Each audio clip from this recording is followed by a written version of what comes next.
Thandai, brimming with arts and gopurams, is the land where the glory of the Cholas resonates. The great warrior, Vijayalaya Chola, brought back its lost luster and deeply sowed the seed of the Chola Empire's fame in its soil. Adithyan I was the blessed son of that great king, lauded as the wise monarch in a land of valor.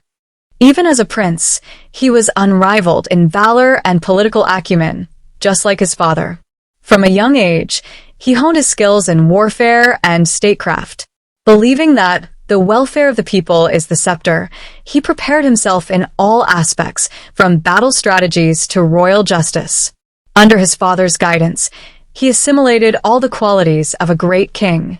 True to the saying, as the king, so the people, he found an everlasting place in the hearts of his people. In 871 CE, after the demise of his father Vijayalaya Chola, Adithyan I ascended the Chola throne.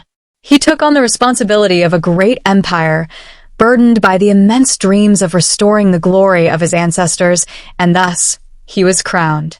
Although the Chola kingdom was small at that time, in Adithyan's mind, the dreams of a vast Chola empire were budding. The period when Adithyan I ascended the throne marked the rise of the Cholas, posing a major challenge to the powerful Pallava Empire in the north. The Pallava king, Aparajithan, tried to assert his dominance. He attempted to control the Cholas in many ways. However, Adithyan I was not just a warrior, but also a far-sighted ruler. He reorganized his armies. He appointed skilled commanders. He formulated modern battle strategies. The military strength of the Cholas increased day by day. During this period, the Pallavas formed alliances with minor kings like the Gangas and Banas, becoming very powerful. Adithyan I was well aware of this situation. Through his diplomacy, he forged a strong alliance with the Ganga king, Prithvipati. This alliance further increased the strength of the Cholas. Adithyan I knew that the support of friends and strong planning were essential to stand against enemies.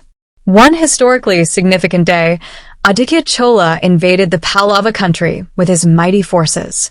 The battlefield of Thirupurambiyam witnessed a massive, bloody war. In this battle, Adithyan's strategies and the valor of his warriors shocked the Pallava king Aparajithan. After a fierce struggle, Aparajithan suffered a crushing defeat in this battle. This war led to the downfall of the Pallava Empire. The victory in the Battle of Thirupurambiyam is an event to be inscribed in golden letters in the history of the Chola Empire. Through this, the fertile Thondai Nadu came under Chola control. This victory not only expanded the borders of the Chola Empire but also established Chola dominance in South Indian history. The victory in this battle spread Adithyan's name and valor throughout South India. The Chola flag flew majestically on the borders of Thondai Nadu. After conquering Thondai Nadu, Adithyan's gaze turned towards Kongu Nadu. Adithyan I believed that Kongu Nadu, with its fertile land, was essential for the expansion of the Chola Empire. In that region, the Pandyas and Cheras were fighting among themselves, creating an unstable situation. Adithyan I utilized this situation and invaded Kongu Nadu. He brought Kongu Nadu under his control with the strength of his armies and precise planning. He skillfully subdued the Pandyas and Cheras, establishing his dominance over Kongu Nadu. This victory further expanded the Chola Empire. With Pandya Nadu in the south and Ganga Nadu in the north as its borders, the Chola Empire encompassed a vast territory. Adithyan's continuous victories stood as a testament to his unshakable military prowess and his ability to make courageous decisions at the right time. He didn't merely amass victories. Once a region was conquered, he also established stable administration there. Through this, he ensured that the people lived peacefully and prosperously. He implemented many development projects, including new irrigation facilities, roads, and trade routes. These regions became integrated parts of the Chola Empire. Aditya Chola was not just a warlike king but also a great patron of art and spirituality. He was a fervent devotee of Lord Shiva. During his reign, he built many Shiva temples. In particular, he constructed countless Shiva temples on both banks of the Kaveri River.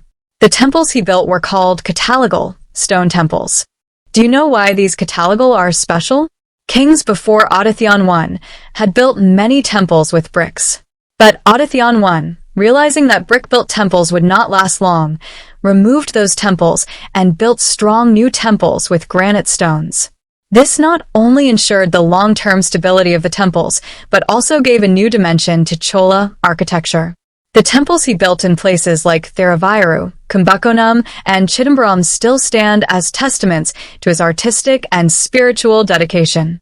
During his time, sculpture and architecture saw great development. These temples were not just places of worship, but also served as centers of art and culture. They were central to many activities like music concerts, dance performances, and religious discourses.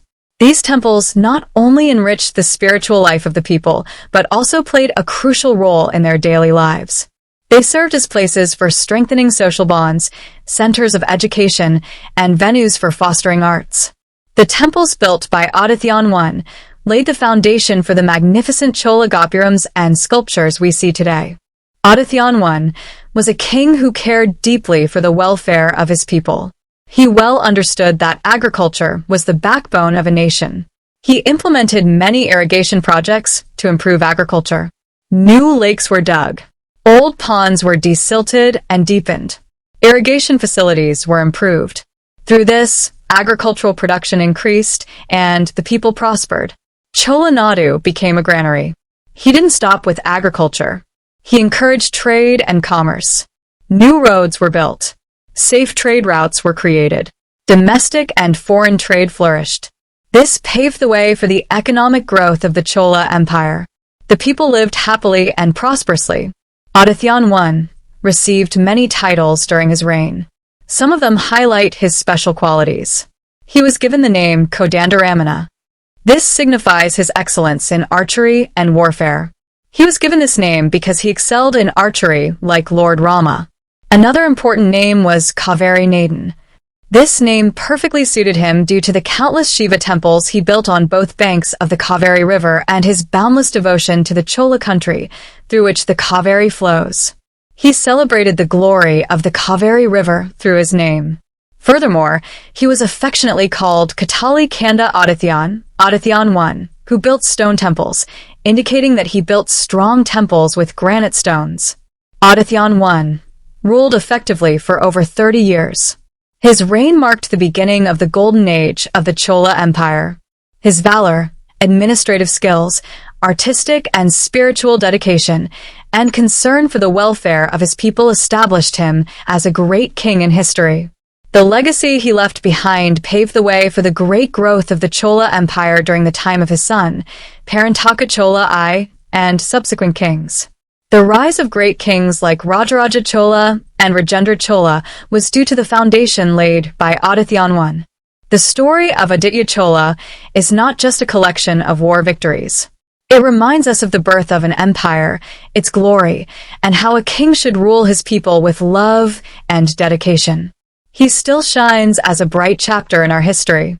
Let's step into another empire.